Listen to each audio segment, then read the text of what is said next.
Yo, big shout out to Reggie for that amazing intro. Welcome back to the Four Letter Nerd. I'm your host. This is a Hieroglyphics Unlimited production. Who am I? The Great Master Mayhem. Um, Reggie's not with us at the moment. He's doing some things. He should be on later, so I look forward to having his beautiful face on. He's not going to be as petty as he was last week to me, so here, as always, this is a great show. We got a great time for you guys to be had. Of course, let me bring on my guest / host. Don't tell Katarina I said that, or else she'll kill me. But speaking of Katarina, the glue to everything and everybody, Katarina. Well, hello. Hey, what's up, Mama? I feel like I'm a guest because I've missed so many episodes recently. So it's lovely to see you. It's always a pleasure to see you. I know you're busy. Hey, Allison, what's up? Oh, Alice, we all have thoughts, so we're definitely going to get into it. I have no thoughts related to Ashoka. Like, I have thoughts on the Roman Empire, like all people do. Oh, we can go into that one day. We can definitely, we also have a surprise guest. This person is not usually here. This person is always back and forth. You know what I'm saying? Probably the most popular guest here. You know what I'm saying? Mr. Black from the waist down. BDB. I don't get that kind of intro. God. You're the glue. He's BDB. You're the glue that holds us all together. Facts. You keep us together. Right. Where we're just troublemakers and we tend to roam and go off into our own tangents. And then you sit there and go, no, boys. Elmer's glue is here. Come on back. Wrangler. Yeah. You're definitely the Wrangler. I'm also the one that set off that whole BDB movement. So am I really the adult here? Yes, for 500. You did set it off. Listen, it's funny because adulthood made us grow up in ways that we kind of still cling to our childhood, but we still get to be adult and be responsible, but we have our moments. It's funny because I get to see both sides of Virgie. I get to see like the very serious side and work with him and all this other great. That was great. And I get the like laid back, cool, funny Virgie. I get to make jokes with him. We talk about rap. We talk about these things, and it's like amazing. So I can only imagine the kind of kid he was. He was probably the kid like, hey, go down to the farm, go get the pail of milk and bring it back here. Oh, you didn't grow up on a farm, Virgie? Wow. No, surprising. For me, it was go get milk. It was like, hey, there's an Almax around the corner. Here's like $2. Go get a gallon of milk. That was about the closest to a farm I ever been. Oh man, you know what? I really thought you were getting chased by cows. I really had a great picture in my mind. Don't you dare! Don't you dare! I know exactly what you're thinking right now. Do not say it. Hold on, it's the tea. Oh my God! Where's my mug? This one, ladies and gentlemen. My technical advisor is gone, but definitely support the merch store. Obviously, go to the website. If you have any great ideas, please be sure to hit up Mia. Let her know. Virgie's still running hot. He's one of our best ideas of all time. But if you got a better idea, please say hi to Mia. Let her know she's beautiful and tell her your idea by all means. I think we can kind of jump into. Well, actually, no, I lied. Here's a comment. Only farm Virgie been into is Cumberland Farm. Marquetta, you ain't lying, brother. You are not lying. It's a Cumbies run for me. It's about it. Steven said I might say it, Kat, so I want to know what the tea is. No, okay. Absolutely not, Steven. Okay. I guess we can jump right into it. We can talk about Ashoka, and I have some more geek news at the end. First of all, it seems like me and Virgie have seen Ashoka Kat before. As someone who hasn't seen all, if not one of the episodes, what have you heard and what do you think so far? I have been like Neo in the Matrix and dodging everything that I possibly can. I went to Joe's gym where I learned to dodge, duck, dip, dive. And 5 Ds, baby, the 5 Ds. Later, Steve. Come back anytime. Come back in 30 minutes. So I'm okay with learning spoilers from you guys. I sincerely am, because I know that it's just my own fault. I said I was waiting for the whole thing to drop, but I've just been so busy with my day job and my second job and my mom job and my everything that I just have not had an hour to rub together to watch it. But I am excited to do that hopefully soon when things calm down. Virgie milking a cow and show it to the world. You know what? That could be another cup. Just him looking back and smiling in a certain way. Look, y'all need Jesus, man. I'm just saying, or Look, church or Joe something. needs something. Yeah, Joe needs something. Joe. let I'm just saying. let them cook, okay? No, Let the chefs no. cook. No. If I'm afraid of what they're gonna come out of that oven. I'm not surprised that Joe said this, but at the same time, Great things were found not by people who were cautious. I'm just saying. Yeah, that's true. I mean, You know, so I mean, guys, the Big no Daddy great movement. stories. The Big Daddy movement was in, you know, that was a whole episode. that was a whole thing. Okay. Thank you for sharing, Kat. You're welcome. Let me tell you what I think without necessarily spoiling and going to names. I'll leave that up to Virgie. And Okay. there goes my kid in the background. Wait for it. Not at all surprised to hear that, Joe. You know, halfway through. You put his comment through? There you go. Yeah. So I came into this just expecting to have a good time, like, just to watch a really good performance by Rosario Dawson, and a meh story. Great acting, meh story. And hear me out. I know. I'm letting you cook. I'm letting you cook. Every time I feel like we give faith to Star Wars, the franchise per se, it doesn't really go so well. Rogue One being different, and obviously Clone Wars, the animated series. Those were two different, I think, things. Mandalorian, Book of Boba Fett, you pick and choose.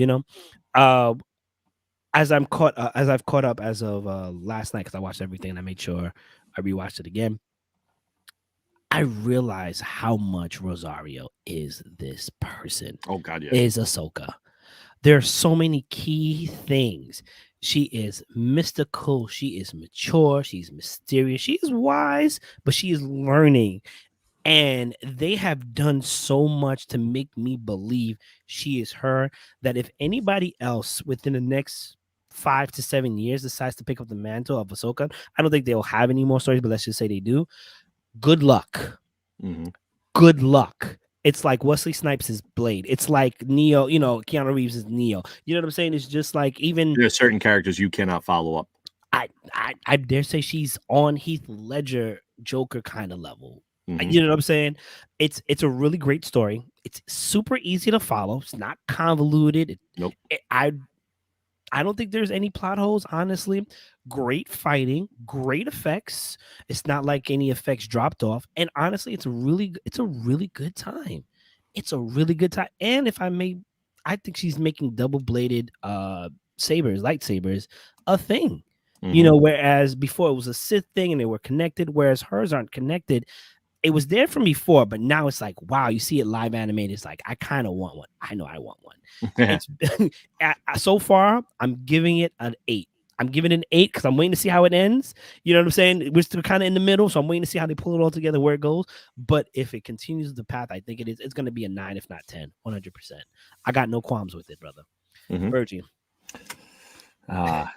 Let's talk about church here. We Star Wars Ahsoka. Have we met our Lord and Savior Dave Filoni? Yes. Because Filoni the man is a genius with what he's done with the series, and not to like it's same thing like with you, not really to give off a lot of spoilers and whatnot for anybody who hasn't really seen it, but Filoni worked side by side with George Lucas and did everything on the animated, the Clone Wars and stuff like that. He worked with that. That was his baby. Now, for him to take that and give us live action with everything going, like him and Favre are crushing it in the Star Wars universe. I don't care about Kathleen Kennedy. I think she's an idiot. I think she's ruined a few things for the movies and what she's done. But then again, I think they got some bad stories there and some bad, writers there, and the scripts weren't the greatest. These two guys have the lore and the faith and the knowledge of it that has been handed down by Lucas. Mm-hmm. So this is God handing it to Jesus, and we're getting the word of the disciples. We are the disciples taking it. I'm sorry, we're going to church here, folks. This man has cooked, and he has cooked an amazing dinner. Okay. I'm with you. I think it's an 8. To me, it's a 9 out of 10. Mhm. Like 4 on it. That's fair.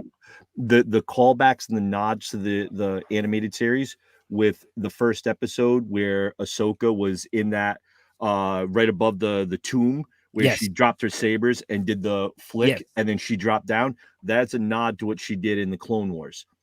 And to see that, and then she comes back out, and then all those droids come at her, and she does it again. And you saw the smirk as she dropped down. She goes, "Bro, Yes. there's an ass whooping coming here, and y'all don't even know about it yet."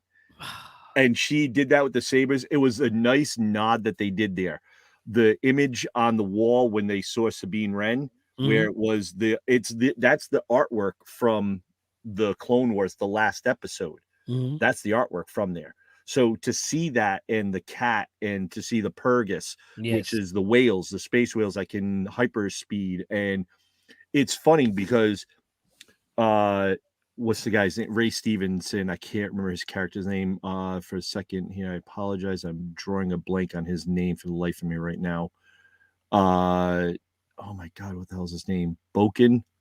No, Boken is the broken Jedi. Those are the Jedis that are trained. Balin Skull. Sorry, Balin Skull. When he literally sat there and said that it's a galaxy far, far away. Like, that's the first words we ever saw for New Hope. Mhm. In a galaxy far, far away. He wasn't talking about this galaxy we're in. He's talking about that galaxy that they came from. That's where the Night Sisters came from. That's where I think the Order of the Jedi and the midichlorians and everything came from.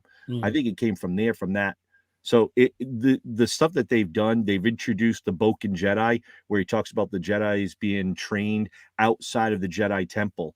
That was such an amazing, like, just tidbit to hear about and learn about that series. I'm absolutely impressed. Hey, I Kev. love it. We're talking about Ahsoka. Yeah. Let me put this up, matter of fact. I think what he did with that, introducing that and letting us know that what the type of Jedis were. So Luke Skywalker, what, those type of people have been trained outside of the Jedi Order, and Boken, which is also a samurai term, which Lucas has taken a lot of the Jedi from Japanese culture. Like, this man is a genius, and we got Filoni doing it. God, I can't say nothing bad about this at all. Like, it's beautiful. I think they really accomplished something where you don't have to have watched the Clone Wars or read the past Knights of the Republic and so on and so forth, to kind of know everything. Even though, if I'm not mistaken, wasn't Ahsoka created for Clone Wars? Correct. Particularly? Yep. Yes. So you didn't have to watch that to know what's going on. They pretty much tell you what you need to know, and everything else you find out what you need to know, as far as the importance of Sabine and such, right? For me, and while you were speaking, I was thinking it. I think every episode has a quotable or an emotion or a gif, if you will, of just Ahsoka. You know what I'm saying? Of what that smirk, that in the tomb. That, I think that's the first one. Yep. The second episode, if not the third episode, when they go to chase down in that galaxy. I don't want to give it away, and they find out certain people are still loyal to the Republic and whatnot, and then they go and they fight the guy in the mask. The mask guy has been such a mystery, and everybody's been theorizing who that person might be up until later on. We'll get into that. Yep.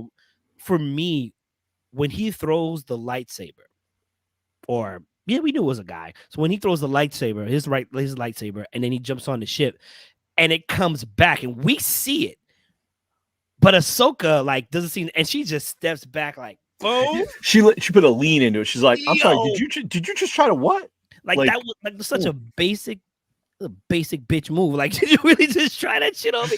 And it was amazing because when you're watching it on Disney, you can't screen record or whatever. You can't screenshot, but I would love to just screenshot and put that up because that stance told me everything.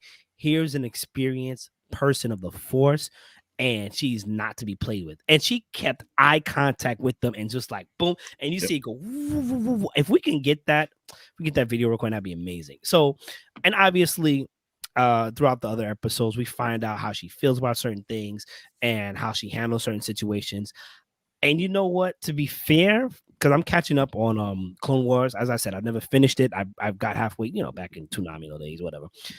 Yep. I'm not mad at the way Anakin Anakin might have been the Papa Joe, okay? He might have been the Papa Joe, and Ahsoka might have been the Michael Jackson. You know what I'm saying? Because like, although I can't fully say every part of his training went into her and made her the greatest Jedi next to him, if you ask me personally, it shows. And then I think in episode 5, we kind of got a face to face, and that was amazing. I'm gonna spoil it. I'm gonna spoil. Go. To touch upon a little bit what you were talking about in that episode where she had the Jedi where he threw that. So that is the Inquisitor. His name is Marek. So Marek is actually a fallen Jedi who actually was, fell during Order 66 and then was brought back to life by the Night Sisters and was basically taking over by them, and then that's when we see what happens when we see the green puff of smoke comes out of it. We find out that he was literally like a ghost in a way. Yeah. Absolutely incredible. There was so much rumors behind it because everyone was sitting there talking about it. Is that him? Is that him? Who is it? And then we see that's Marek. Yeah. Dude, come on. Like the nods that they've done to some of the older stuff has been incredible. I just want to read this comment. The Anakin Skywalker flashbacks were amazing. Can you imagine if that version of Anakin Vader was still alive and in an expanded universe? So there are rumors and talks of bringing Christian Hayden. Am I saying his name correct? Hayden back. We don't know exactly for what, but apparently due to that episode and that flashback, it's like, it's pretty much we got to do something. I'm not mad at it at all. Merrick, I was interested in who he was too. Kind of like, so a lot of people don't know, and I had to be reminded, Sith have magical ways to like bring people back. And it's funny because if you think of what happened to Ahsoka, you know what I'm saying? How she was brought back twice. You know what I'm saying? So it's just, it's some things that they didn't focus on in the main franchise, Yeah, well, technically the first time she was brought back was through the Force, which we see in episode 5, where they had that part. Can we just talk about episode 5? The love that was given to that episode that made me literally sit there, and I felt like I was doing the whole the Leonardo DiCaprio meme, where I've got the beer in my hand, a cigarette, and I'm thinking, I literally felt like I was that meme in my house. I cheered so effing loudly, it was ridiculous. I thought I woke the neighbors. The fact that we have Anakin Skywalker when he's walking through and you see, obviously they have the fog. It's like the memory fog to block off because they don't have the budget to really go full tilt on that. And to see him walking with the saber and it's blue and then it's a cloud of smoke and we see the Vader outline with the red and then another one and it's back to blue again. Kid, I cried. I tears of joy that I got a real live Clone Wars on my TV screen. Even if it was 42 minutes, it was the greatest thing I've seen in many years. Yes. Probably since the birth of my child. That was the greatest thing I've seen. That's how awesome that was. Absolutely incredible. Thank you, Filoni. Thank you. I think a lot of people felt the same way because even before Ahsoka was released, there's always been memes about Ahsoka talking about Anakin and how he found peace and maybe them coming back together and whatnot. For me, I don't think it hit me as hard because once again, I didn't finish it. I didn't feel the full impact of it, but I understood the importance. And when it did the fog, it did I think it was like a blue and a green, blue and an orange. And it went from Annie, I'm going to call him Annie, to like Vader. And I was just like, yo. And then at the end, when they're going through the war and she's questioning like her importance, and he's just like, you don't understand the lesson I'm trying to teach you, but he's just like cold. And she's older now, whereas I think Clone Wars, she was like a kid. She was in her teens, I want to say, probably like 14 to 17, somewhere in that age range, I want to say. So that kid was put into war at an early age. Yeah. Such is the life of Jedi, but they're the best. The fact that he called her Snips, which is the nickname, he called her Snips, and she called him Sky Guy. Shut up, take my money. I want this as a TV series. I want it, a movie. I don't care. Give it to me, and the fans will show up for it if Filoni is attached to it. And when he's like, "You lack conviction," an Anakin Vader-esque voice, I fanboyed hard for real. Seriously. And the way they de-aged him to look like the actual animated character, the armor plate, Yes. the little hair curl that they had to it, like it was a nod to his own previous work that was absolutely incredible. It was so amazing that they did that, and to see the different, and even hear Rex's voice, and you hear all of their voices, and it was the actual, Rex that did it, which is D. Bradley Baker, who is the actual voice actor. If they do a live action, obviously we're going to get Tamar Morrison, who is the actual live actor that was the clones were based off of. I would, oh God. I lump in my throat when he called it slips. I think, For this real. hits hard. I think this has been a thing that the fans have been asking for. This has been the relationship that you guys, I'm going to say you guys particularly, have been asking closure for. Like in some way, you need to find out how she took his betrayal of the Jedi Order, the impact he had on her, what she thinks of herself. Give us closure on that. And to an extent, to a big extent, we got that in episode 5. It wasn't said too much, but it was said, just enough for you to be like, damn. I can only imagine how many people went back and watched, Clone Wars or started watching Clone Wars again just because. I'm probably, after this series is over, next Tuesday's episode, I'm probably going to start Clone Wars back from the original ones that were the really wonky animation, and go from there, go forward, and just start it from there again and go with it. That's what I did. That's exactly what I did. Right. And you look at, like, even Baylan Skoll, like, this is a man that obviously is a fallen Jedi who seemed disillusioned with the whole Jedi Order. Like, he liked some of it, but he didn't agree with a lot of their stuff. And the way he's talking and the way he is discussing the Boken Jedi, how he knew Anakin Skywalker, who knew what he was before he became, Vader. Like, this is a man that knows it and been through it. And to see somebody that fell in battle, knowing that Vader is no longer there now, and then we have this, like, I want to know what his mission is, what this man's goal is. And I'm sorry to say that we're not going to see Ray Stevenson back for season 2 because the man, unfortunately, passed away. Yeah. I feel so sad about it because he has been such a great character, where a lot of times we get new characters in the Star Wars universe, fans hate them. Fans are vile and vitriol towards any new characters that they don't like, besides Mandalorian Baby Grogu. Right. Like those characters, like, but this man has been accepted and been amazed and whatnot. I if they do make him as part of the season 2, I hope they get an actor that can do justice to the role as Ray Stevenson did, because the man has been a phenomenal breath of fresh air for a new character in the series. Like, I absolutely love the guy. It is as Baylan said, she's part of a legacy, and episode 4 and 5 for me proved it. She is part of a legacy, but you were trying to use that against it. I was like, you don't have to take that, girl. Okay, so some things that I look forward to for them to clarify in future episodes, future series, how people who aren't in touch with the Force can use a lightsaber, because I think that was also a big thing. Like, Sabine hasn't been active,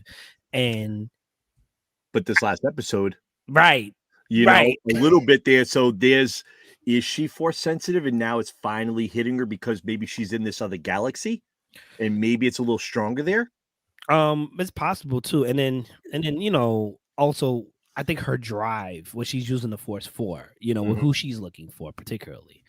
The robot. Oh my God, I've got the robot's name, but you know what? We got to remember his name, but that robot needs to be in every movie going forward, or a personality like him, because the snips, the sarcasm, the wit was amazing. He didn't say much, but it was enjoyable. It was believable. It was really great, Gab. Do you know who the voice of that robot is? Who? David Tennant. Get out of here. He is one of the doctors from Doctor Who. He's also Barty Crouch Jr. He is Scrooge McDuck in the new Disney DuckTales. Kilgrave in Justice. Kilgrave, yes, that's right. Kilgrave. He's the Purple Man. Yep. Yo. Yep. That man is talented. You know what? I think I'm in the wrong business. I need to get into voice acting. You and me both. I think overall, if you are new to Star Wars, if you're old to Star Wars, if you're a fan, this is a breath of fresh air. Rosario Dawson, if you happen to hear this, you killed it. You are Hu Yang, killing it. Hu Yang, Who young? Hu Yang or Hu Yang. I think it's Hu Yang is the droid that he Thank you. plays. Hu Yang, yes. Yeah. I know previously when we talked about Rosario Dawson's feature and Baby Grogu show, because that's what it was. That's what I'm calling it for now. That's all it was. Right. Fans were upset and they picked at it, and I feel like she came back with a vengeance. She was like, "Oh, you didn't like that? I'm gonna show you up." And Right. It's like, hey, I couldn't really train to learn how to do the martial arts because we had no training because I don't know, there was this, pandemic that basically shut the world down. And now she came back. She's like, I'm sorry, what did you say? Mhm. Shut up. She dropped the proverbial lightsaber. I'm yes, just saying. yeah, boom, and it was double sided. Yep. The one thing I want to know is what's this power that Balin has been sensing? I have my theories, but they're all unproven theories. See, I think that's where that leads back to the episode in Clone Wars where they were on the planet and it was the good and the evil, and they were battling for control. And I think that's this planet. I think that's what this is. I think that ties into the Clone Wars. Who knows? Filoni, I don't know. He could be a magical mushroom baby. I don't know. Give a shit, and I will love it all day long. Let's go. Let's go. Filoni, keep cooking. Thank you so much. Rosario Dawson, thank you so much. You guys, Favre, obviously, thank you so much. You guys hit it. Good. What do you think about Grand Admiral Thrawn so far? Besides him looking like a clone of Elon Musk. Tell me he doesn't look like him. He looks just like Elon Musk. Tying everything I'm not together. disagreeing with anything because I haven't seen hide nor hair of nothing. No, that's fine. I think he's worth the wait. And I think he was worth the build up. Was it 6 episodes that we haven't seen per se of him? Yeah, 6 episodes. And it's just like I want more. Shoot. Now that I think about it, what do we have? 2 more episodes and then it's done? One more. See, look at me. Yep. So I think ultimately we're gonna be left on a cliffhanger, and I'm here for it. I think it did service for the fans. You know what I'm saying? Even though you can make fun of it, it's like, yeah, this is. And then what he does in this coming episode will be like, by the way, we may have gotten the look right, but let's remind you how powerful he really is. Look at what he did in just this last episode, where the calculation of like he was like, these are mitigated losses, but not unexpected. Yes, and he's learning his opponent's weakness. Like he's a grand master, like chess player, and everyone else is playing checkers around him. And he is got something, I don't know what up his sleeve, but I'm in for it. I cannot wait to see it. Timothy Zahn, thank you for creating this character. This character, the layer, the depth of him, what he is. Oh, chef's kiss. Be sure to check me if I'm wrong, Bergie. His appearance looks super fake cheesy. However, his acting character is amazing. Okay, I'll give you that. If you, considering how heavy the budget probably was and just animating this series, like this series is somebody's movie budget, I'm sure. Oh, probably, definitely. Yeah, so, but this is probably $1 or $2 million per episode right now for a budget. And, Demon Slayer is like just $1 million, That's like 10 seasons for us. Come on now. And they spend so much money. Anyway, what I was gonna say is Thorn is a big bad. In fact, if I'm not mistaken, and correct me if I'm wrong, Bergie, he's the one that developed the rule of 2. And with like the Sith and the apprenticeship, because everybody was like, what wasn't him? Technically not Admiral Thrawn. It was Emperor. Well, it's Tyrant Bane. So the original one was his Bane, and he was the first Sith, and he actually came from the planet Sith. So it's really funny. That's where the Jedi, the Sith came from. Yes. And it was him, and he was the one that originally came up with that because his master is the one that told him there's only can be 2. For that. Okay. So, but there was actually a planet of Sith, and it was basically I have the book over there, my nightstand over there. I started reading it a couple of weeks ago. Yeah. So I've been trying to get caught up on some back lore of stuff. But he is Bane is the one that said the rule 2. Yep. Okay. And then Thorn has always been like calculative. He's been super like adept at like figuring things out and just like planning ahead. He's always been 3 steps ahead of everyone and always had 2 aces, 100, which makes him so dangerous. So I look forward to this next episode, and hopefully, and it's gonna be crazy because you know what? I don't think he's gonna go away. No. I don't think he's gonna go. Oh no, he's coming back to our galaxy that we know that's in the Star Wars galaxy. He's coming back because they've got that ring with all of the hyperdrive. They've got the coordinates now, the star charts. Right. He's definitely coming back. I think he's going to be the big bad in the new series for the Mandalorian. I really do think he's going to touch upon the Mandalorian. You think what about the Acolyte? That's supposedly a thing. Well, the Acolytes is another one that's going to come up, but I don't think that's going to be playing into this at all. I think that's totally different from it. I think it's going to be the next Mandalorian. I really do believe he will be a bad guy, or he's that guy in the background that kind of comes in and out of every episode. You get the hints of him where we saw in the last season of the Mandalorian, where Moff Gideon was like, he's a a myth. He's not coming back. Guess what?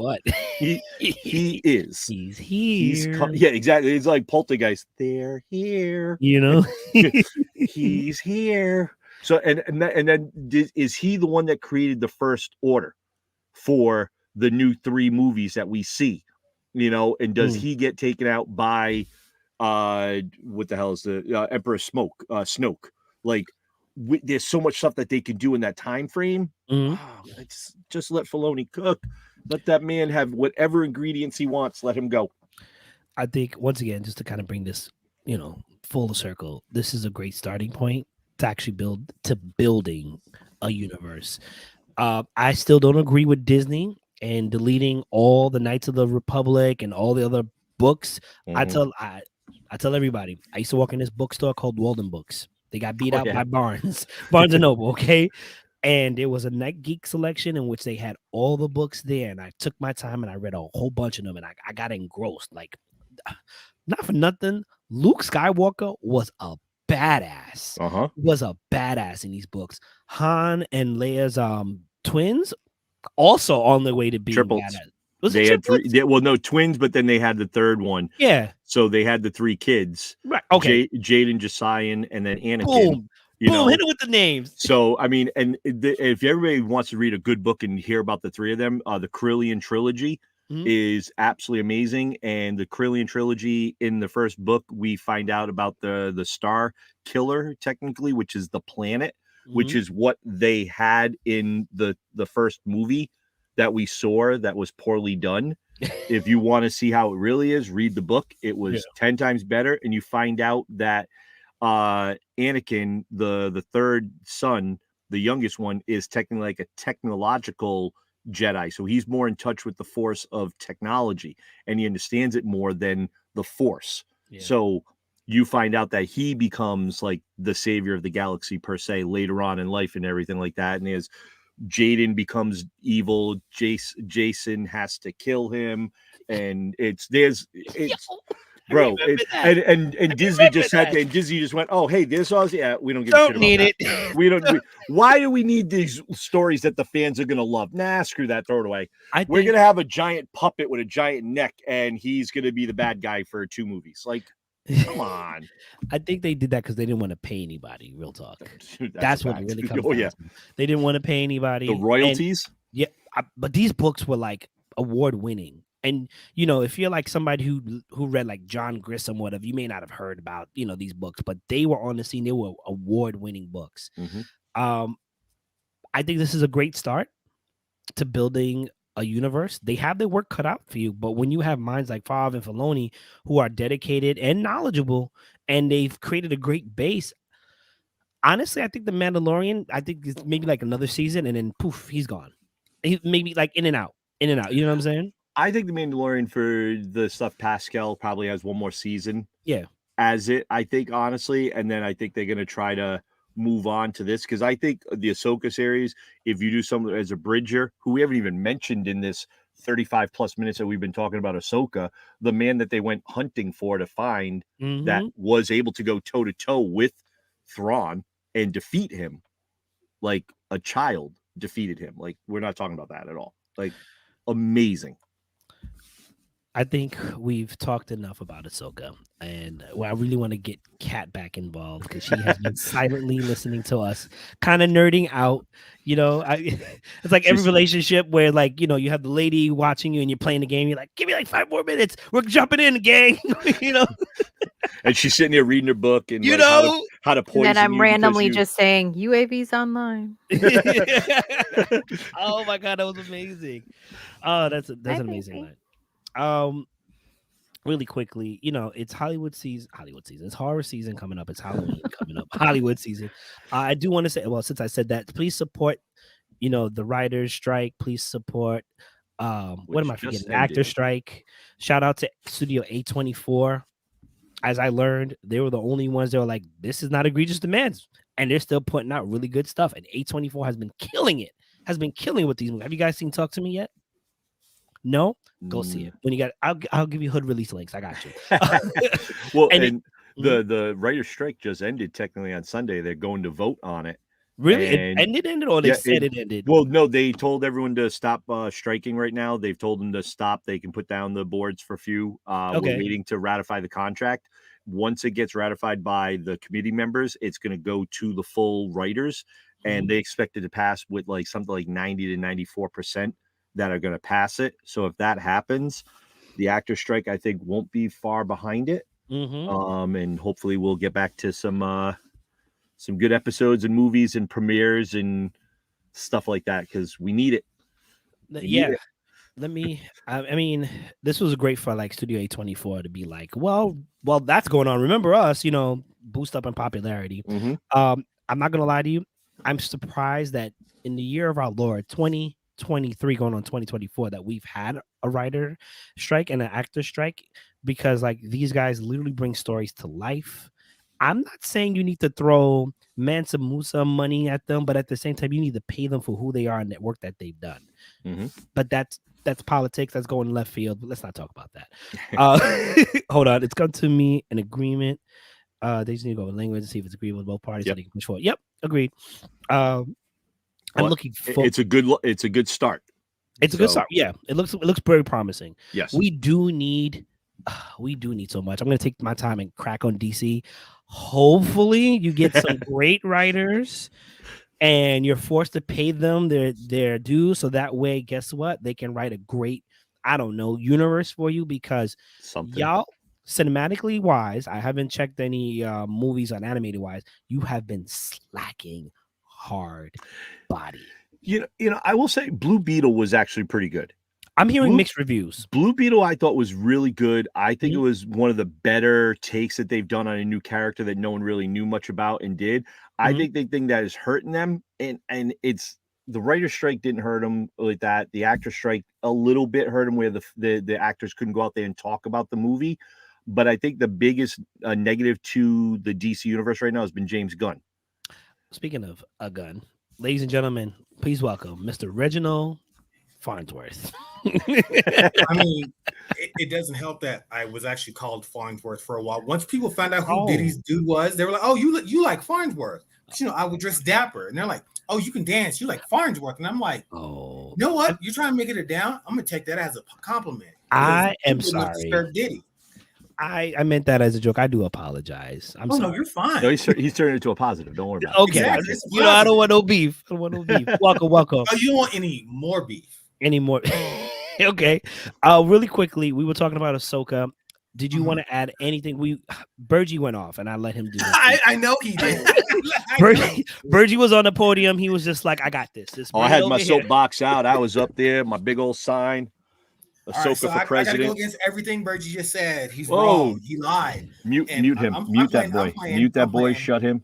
Oh, so I was accidentally right. But no, Ahsoka is really, really good. I love what they're doing with it. I'm sad I'm not getting more, but I do love what they're doing with it. I love the pacing of it. Bruh, dude, my man. I just forgot his name. The fallen Jedi. Well, he's not even a fallen Jedi. The Jedi turned away from the path. Balin Skull. Balin Skull. Yes, Balin. Oh my God, bruh. I need to know what he's on. Because he's just sitting there calmly the whole time. He's like, "I'm not mad at you. I'm a little disappointed. I'm not mad. But let me show you where you're wrong. I got something bigger to go take care of. It's Thrawn, whatever. And that was the thing where he told her, like, you know, in the anticipation for victory, you know, and patience, you know, will lead to, you know, failure, defeat. And then he just like, he battled Ahsoka, and at the end he was like, and he just walked off. What is that? What is that man's mission that is way more important than taking her out, who's going to wipe the floor with who's going to wipe the floor with his apprentice? I love your description of that battle. He was just like, I battled. Yeah, okay, I got things. He was like, exactly. Like, can you imagine a battle to the death and somebody just walks away? We're not finished here. Yeah, we are. He's like, she rides off in that like rat-looking wolf thing or whatever it is, and he just went, and he just walked off in the other direction. Like, come on. I think Kevin is right. I really do. There's too much backstory for that. There's too much backstory for that. It may be a second season, bro. I mean, there's going to be a second season. It's been greenlit. It's been greenlit? Okay. I may or may not know that. I'm just saying. You know. So we're not going to go into that. Reggie, anything else you'd like to add on before we move on? It's an amazing show. If you're not watching it, watch it. I know some people are waiting for all episodes to drop before they watch it, which is fair. I'm letting them know it's worth the wait. It is. It is.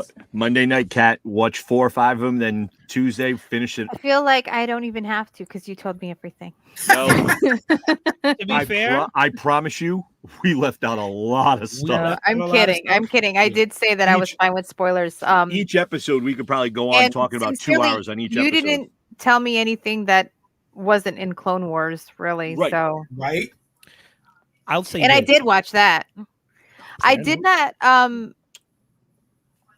The expanded universe, the books, I somehow was not aware of them because I was like an isolated geek on an island and did not know many things were happening out in the world, you know? As they floated out. Oh, what's this thing? She only knew of Middle Earth. That's it. Yeah. Middle Earth. If it came out in the 1800s, I knew about it. Anything after that. So I didn't get that experience. And I think that for me means like, I don't have this conflict that you guys do. I kind of know what it's about, the expanded universe, because I do read like the Wikipedia and I just like, that's much more consumable for me. But I mourn with you at the beautiful things that we could have had. Right. Now, I was reading something earlier today, an article on it, and they were saying that Balin Skull, he is like a fan that somehow got placed into this universe and he knows everything. Like, this man has the cheat codes.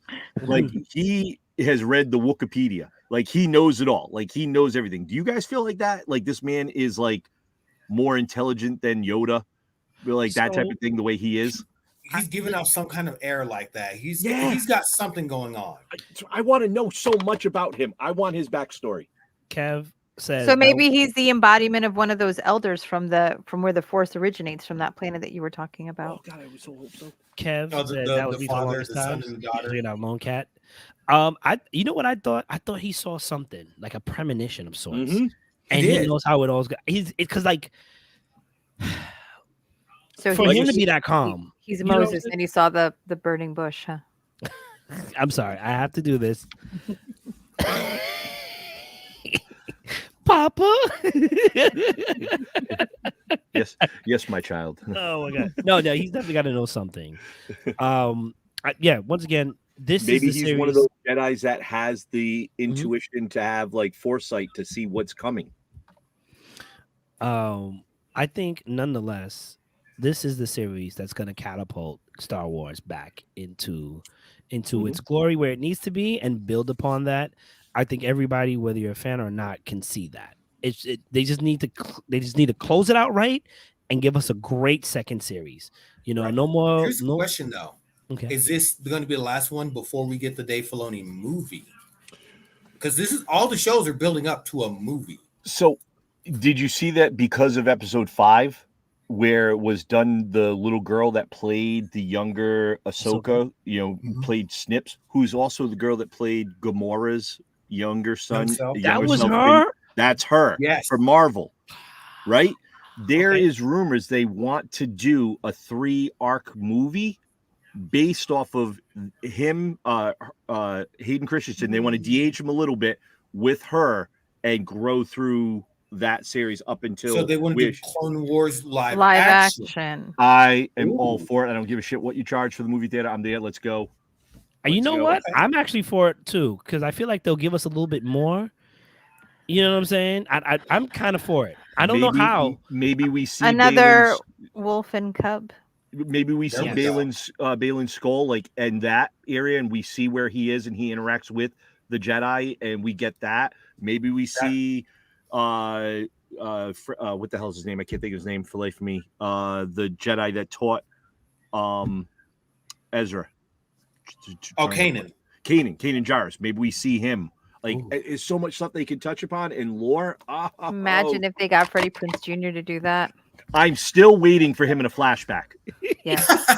Tell me if they do a flashback of him, you will break the internet. Yep. For that day. Yep. You give me a flashback of him, even if it's just his voice. I'm telling you. I imagine that they have that in their pocket for eventually. I can't imagine. Did anybody watch the video where he was talking? Yeah, where he went off on that podcast. Yeah, he went off on that podcast. Don't tell me he's not that ace in the hole there. He's not that wild card that Filoni can pull out at any time. I'm telling you, he's got him in his back pocket, and he's just saving him for the right time. We'll get him. There's no way that we won't. They brought everyone that did the voices on the show, except for Ahsoka, to live action. So I don't see why not. Everyone else is there. And the kid that they got that did the voice of Anakin Skywalker, Matt Lanter, he kind of looks like what you could do for an animated version of him if you wanted to, of Hayden Christensen in a way. Although DH and Hayden, I wouldn't hate it. Yeah, I'm just saying. They probably cleaned it. Listen, they'll probably clean it up. I'm not gonna lie to you. They probably find a better way. You know what I'm saying? I'm sorry. I got to bring this was again because this was amazing. You're kidding me? That was Gamora. I'll do you one better. Why is Gamora? What is Gamora? Kevin, I love it. I love it, man. It's full circle on the nerd. Oh my god! All right, all right. Have you guys heard Martin Scorsese's out here talking out of his butt? I want to bring it up. I'm gonna. Is that kind of like Michelle Rodriguez? You know. What were they on 11 now for Fast and Furious? Shut up. 10, and then they have 3 parts, if I'm not mistaken. Yeah, so it'll be like 10A, 10B, 10C. He goes, the dangers of comic book movies, saying filmmakers need to fight back and save cinema. I don't remember what the highest box offices they've ever had. Yeah, I don't remember. You know what? Dodge one, maybe not this episode, but we will work on super chat for you. We got you. I will say I don't remember if he's one of those guys that he's horrible to work with, but at the same time, there's nothing wrong with superhero movies. We've all watched, and even he has made some kind of hero, villain, anti-hero kind of movies throughout his crime. Like let it go. With the success of like Barbie and Oppenheimer and all of these other non-superhero related films, movies are just fine. Mm-hmm. They're just fine. You're just sulking right now, and I get it. There is a lot of trash out there just because there's just more content. Is he mad? Period. But is he mad that are not? Good. Sorry, I'm sorry. No. His last great movie was Shark Tale. Yeah, that's probably it. or his last great movie went to Netflix. I'm just saying. I mean, my thing is like, if you feel that filmmakers aren't doing enough, then what they should be doing is getting on their butts, paying their writers and paying their actors properly, which is what we're doing now. So, okay. And maybe making great movies to overshadow it. Remember, we had a vampire and werewolf phase. You guys don't remember that? Yeah, and then when we got tired of that, we moved on, right? So now superheroes are the big thing. And I just want to say this. Superhero movies, right? Comic books are great fucking stories. Yep. All right. Some of them are written with sci-fi. You guys forget comics at one point. Yeah, it was all about the war but it's riddled in sci-fi and it just got progressively better. So these are great, if anything, sci-fi movies with obviously fantasy and such. And they have great moral, ethical stories attached to it with people and or heroes we can adapt to. So if you're losing to superhero movies and you feel like that's a bad thing, that's you, bro. But also do better. But you know, Right. the other problem with Martin Scorsese is, I'm sorry, you want to talk about a one-trick pony? Can you We'll do work on it, anything other than a mob movie or a mafia Right. movie or something to do that? Or cop movie? Yeah. Like that's all you are. You want to talk about a one-trick pony with some of these stories that they're doing in backstories of what they've done in comics are more fascinating than we've seen on TV or stuff where we had the drug episodes and the stuff that they've done with some of the past the episodes. war movies that keep constantly coming out, like glorifying war, and then also showing how grisly it is. Oh, and don't forget about the Black Misery movies. They love those. Mm-hmm. You know what? Not for nothing. A war movie that shows Black misery, that does everything that I want, is called X-Men. And technically it's an animated series. Okay? It's an animated series. It was on Fox, right? It was a war between technically people of color, particularly blacks, against white people or people who are racist, right? The war was between people who had powers, the Friends of Humanity, the Sentinels, Everyday Joes. Come on. You know what I'm saying? And it was what better. the X-Men started out as, was an analogy for people of color in the 70s. Stan Lee was like, man, these people are getting the raw dogs and the stick shit into this stick. But that's Let me make a comic that's not directly about them, but about people like them overcoming adversity and coming together. But that's a heavy political movie, right? Yeah. Let's move on. What movies has recently come out that was A, original, and B, that was like really good to enjoy, that made you think? A lot of these things are rehashed. A lot, like, original not for nothing, movie? Stephen King is Not coming a out with remake? another Pet Cemetery. He's coming out with another Pet Cemetery. I think there's been 4. I was going to say, is this Pet Cemetery 3 or 4? It's 3 or 4. He's coming out, and I could be wrong. It could be a series. It could be a TV series now. Like, no disrespect to Mr. King, but can we get something new? Or something new? I have to say, for me anyway, bad sci-fi is still the most enjoyable genre out there. That's where you get the most original, unique, funny, clever storytelling that you can get is on bad sci-fi, because the good stuff is supposed to be taken seriously, and I don't want to take sci-fi at night, like on the Sci-Fi Channel. My God, yes. Those I'm are talking about the greatest stuff ever. I'm talking like Piranaconda. I'm talking about Velocipaster. I'm talking about stuff that they know that they are what they are. They know what they're bad, and they're funny and they're unique, and you don't see anything like that out there, and that's what makes them so enjoyable. Not to mention you can just like laugh with it and not have to put your entire brain or emotional spectrum into it. It's for me, it's a great way to decompress, but you can always find something original and unique and funny and clever in low budget sci-fi. Yep. And that's why to me it's always the best. Chat, let us know the last great movie you saw. Melancholia. That wasn't necessarily a superhero movie, if you can. Gab. When it comes to death and emotional curse. Yeah. I think she's talking about Melancholia. Yeah. Okay. Still a great movie. For what Talk to Me was dope. Talk to Me, I've seen it, totally different spin. It's kind of got what is that stupid thing with the further? With the guy and the son, and they can astral project, and they had to close the door, and it went in like 3 movies pretty much, and it recently came out with another one. I'll figure it out. But like that, it's a ghost movie. Like that's what it's giving. It's giving like, like, okay, this is something and no, new. Matt. Yes and no. Okay. So Beardsley, what's going on, brother? Yes and no. Yeah.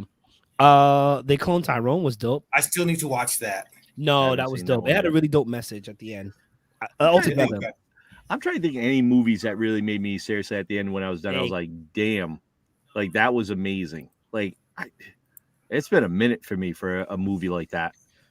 I can't even remember the last movie that I saw in a theater. Like it hasn't been that long ago, but my neurons just are not. Expendables 4. Was it bad or was it okay? If we're rating on a 1 to 10 scale, I give it a 4, maybe a 5. But what are you expecting from the Expendables? I'm not. I'm expecting horrible acting from 80s and 90s action movie stars that are has-beens beyond belief. And they gave me that. I'm sorry. I still think Megan Fox is not an action hero. I'm sorry. Yeah. No, I saw that. I looked at the trailer. I'm like, is that Megan Fox in an action movie? Yeah. I will say Statham plays the typical Statham in every movie that he always does. He knows who he is. Yeah, he knows his Don't talk character. to me. Yeah. He was great in it with the fight with him in the ship against the bad guy. I can't remember who the actor was, but I was like, all right. The knife fight. Yeah. It was actually pretty cool. Mm-hmm. It's the same as everything, you know? This man said American Ninja. I love it. I'm sorry. I love the Americans. Michael Dudikoff. Is it Dudikoff? Yeah. Michael Dudikoff. I love those were films. great movies back in the day. They were. I know whatever movie I saw recently, I was surprised that I liked it more than I was expecting to. But God, I can't remember what that movie was. That sounds like me in the last voyage of the Demeter, whatever. The Demeter. The Demeter. The Demeter. The big The veiny D ship. vessel. Yeah. The big veiny vessel. I was trying to living that down, homie. You ain't living that down. I have no problem with that. The big veiny vessel. That was actually the Dementors from Harry Potter. That's what I thought it was. The movie I was talking about before with the other guy was Insidious. Remember when Insidious came out and it was like really dope, and then they kind of milked it, and it was like, I think the Nun 2 is back out, and I was just like, I saw that. That's what Talk to Me is giving. It's like really dope, could be hard. And we were kind of talking about this backstage. Horror movies have lost the psychological horror that's needed. It's about the jump scares and the gore. Thank you. We literally said that and you weren't even here. We literally said that and you were not exactly. So I've been watching. If you guys remember, WB Friday night movie premiere on Saturdays and Saturdays, Sundays in the evening, and then Friday at night. I used to watch horror movies because they used to play Halloween, Thrills, Chills, and something Friday the else. 13th. Wasn't it called? Yeah. So I grew up on the classics. I even watched Texas Chainsaw Massacre, the original one, way back when. Like, I understand after a while rights and all this other stuff get in the way, but come up with something new and scary, like psychologically scary. Has anybody seen the new Winnie the Pooh Blood and Honey movie? I'm sorry. No. I met the gentleman that plays Winnie the Pooh at our TerraCon last weekend, and the dude is Craig David Houslett. Absolutely hilarious. Such a nice guy. Yeah. They so greenlit sweet. for part 2. Fun. They greenlighted that movie for part 2, and they gave him a way bigger budget. He's also like very soft spoken. Oh yeah. And you would not expect that. Nope. Kev, we talk about the voice did not match the look.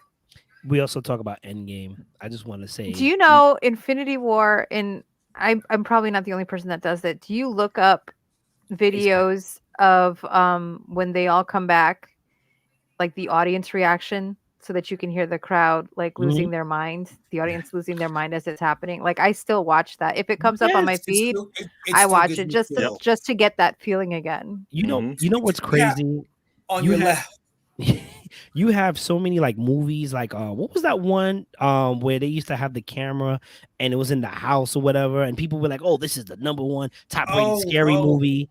What are those? Oh, that's series. Paranormal Activity. There you go. So remember like movies like that, like this is number rated. They did not have the reaction, the audience capture. They didn't have us in a chokehold, because I shit you not, when Captain America in Endgame grabbed Mjolnir, it was like being at a Drake concert. You know what I'm saying? Or whatever, the R&B concert, and they got Miguel and the other guy, and you just like, I'm talking to you, but it's like, I can't hear you. Like, it was amazing. People got out of their seats. When Martin Scorsese, what movie did you make that people got out of their seats? When he did that, and he had the shield, and he picked up Mjolnir. I'm sorry, as a kid that read that comic and saw that cover, I never thought I'd see that on the big screen. Right? I had tears of joy. Tears of joy. I'm literally like, this is the greatest thing ever. Like, I was sobbing in the movie theater. And I had that watching Wonder Woman when the Amazons were storming the beach, but most especially No Man's Land. Yes. I watched that in the theater 5 times and I cried all 5 times, because that to me, that was me 1985 reading Wonder Woman after having finished Crisis on Infinite Earths, George Perez making a curly haired blue-eyed Wonder Woman, which looked like me, and she was everything that I wanted to be. And to see in my lifetime, Yeah. that scene will forever resonate in me. But I also Endgame, Infinity War, seeing those opening night with an audience that was here for all of it and Oh, God, cheering and crying and whooping and like everything together. That's an experience that I hope future generations get something like that for them, because did anybody nothing was watch like the that. first Avengers movie in the movie theater when they got all of them together and they're fighting the Chitauri and you had all of them? You're like, man, I have the Avengers on TV, like on a big screen. And then all of a sudden we go to Endgame 20 something movies later and we get that. Yeah. The build up for. So that's another thing I want to talk about. You know, we have parents and we have friends who are also invested in comics. Sometimes we have older people in our lives who are invested in comics, and when they tell you about comics, like my dad used to talk about the Vision. He's like, the Vision is nasty. Nobody can beat the Vision. You know what I'm saying? And I think we got a great portrayal of the Vision, honestly.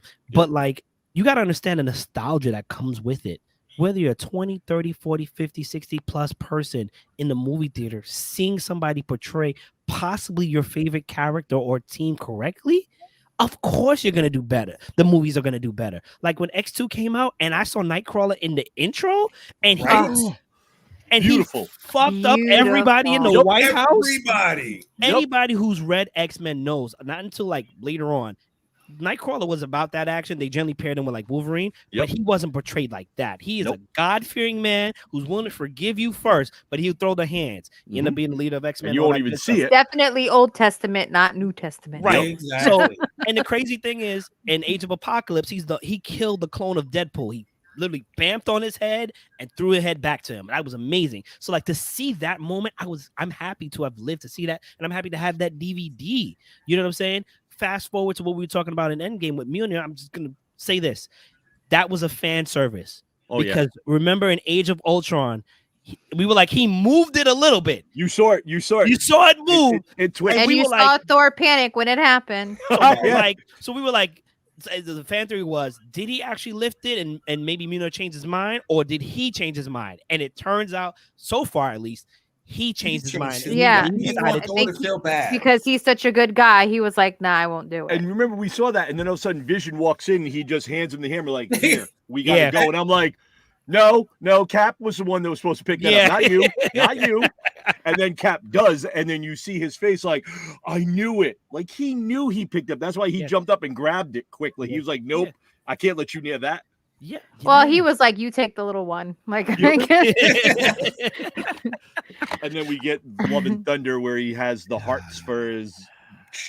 We're not talking about that. Yeah. Thank God. I'll just say I want to see it was a misguided attempt, but the attempt was. I need to see the Mighty Thor. I need to see Jane come back. I needed that movie too. That's the movie that I thought we were getting, and I'm heartbroken that we did not. The only downfall I think with some of the newer movies that are going to be coming out with Avengers and whatnot, and going forward, is we've seen all of those moments that we've gotten so far. I don't know. I think the next moment will probably be like in Deadpool, where we get Wolverine in the main suit or something, or we get something with X-Men battling the Sentinels, or Doctor Doom when he first steps on the screen. That's like those are those next moments. I think those next moments are not going to be for us. No, but I'm still those there. Next moments are for absolutely. But those next moments are going to be for our kids and for these younger generations that don't have. I think it might take that long to get the X-Men movie out. Fair enough. Same thing with Fantastic Four. What are we in season 5 of Marvel or DCU?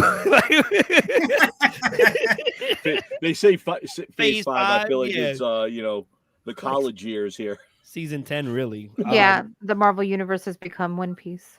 Nova Scott, the Marvels. Okay, so I'm okay with that. Let me tell you something, Allison. Okay, I'm rooting for an A-Force movie. I am super, super excited for the Marvels movie. Yes.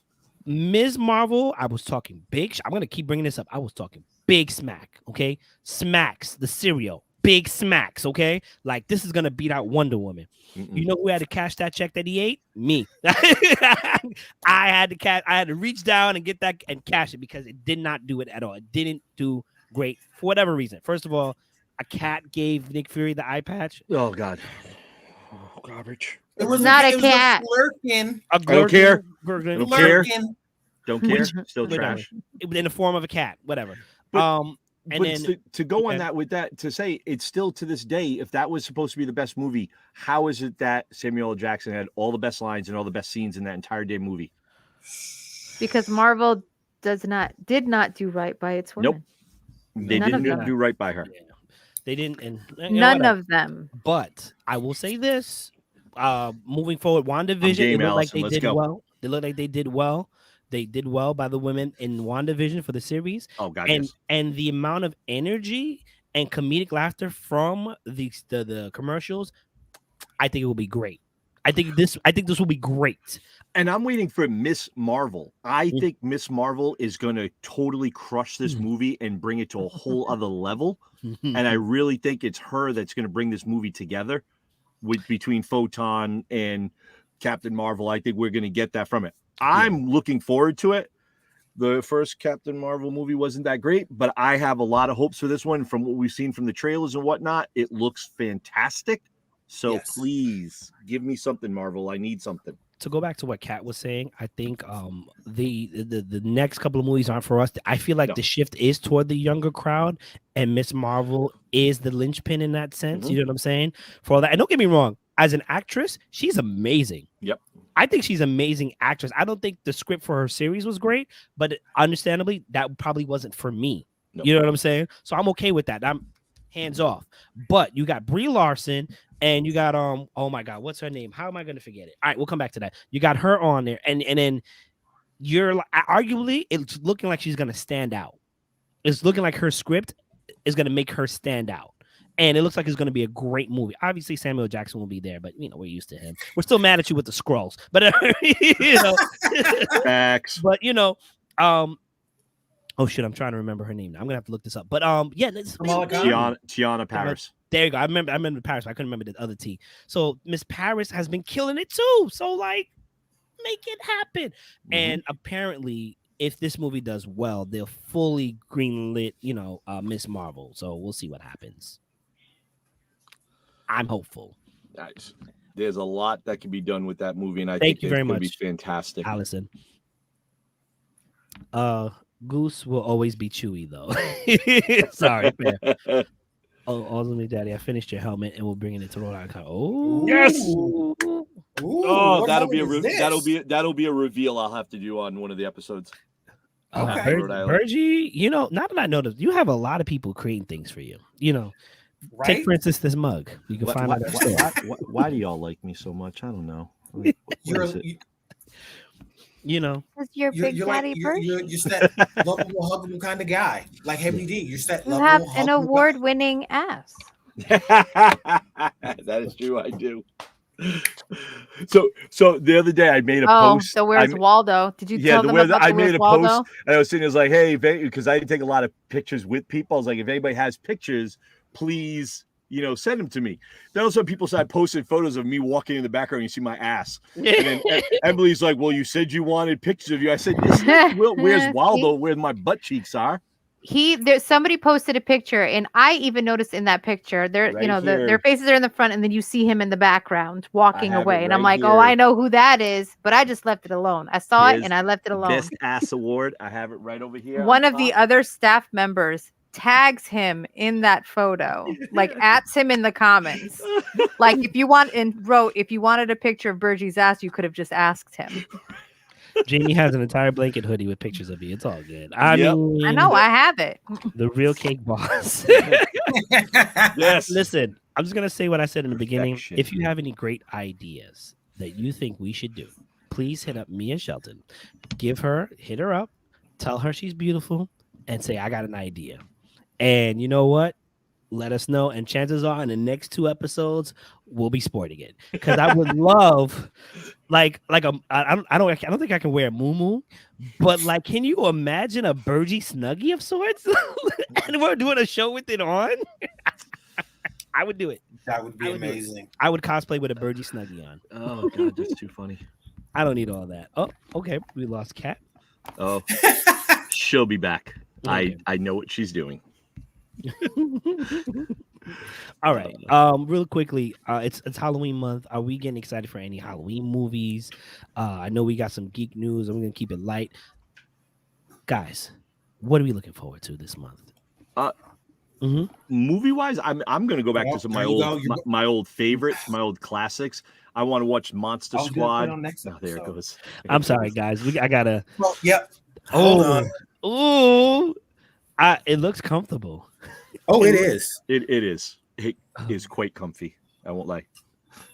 Oh my god, it does look comfortable. Like I would run errands in that. I would run errands in that. Oh my god!